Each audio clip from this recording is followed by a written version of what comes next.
अस्सलाम वालेकुम। कैसे हैं आप सब लोग और बहुत बहुत ईद मुबारक हो आप सब लोगों को। और आई एम श्योर कि ईद बहुत अच्छी गुजरी होगी।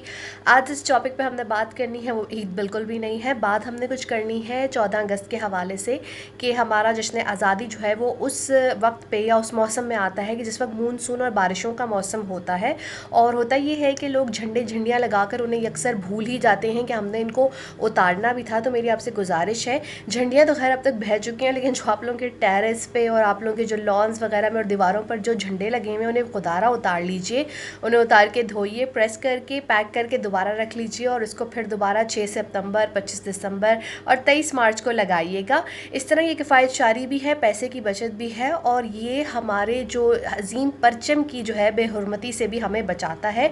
इसलिए काइंडली जाइए और इस वक्त अपने टेरेस से उतार लीजिए। और अगर लगाना मकसूद है तो फिर इसकी हिफाजत और एहतराम भी जो है वो आप पे लाजिम है। इसी के साथ मुझे इजाज़त दीजिए। अल्लाह हाफ़िज़।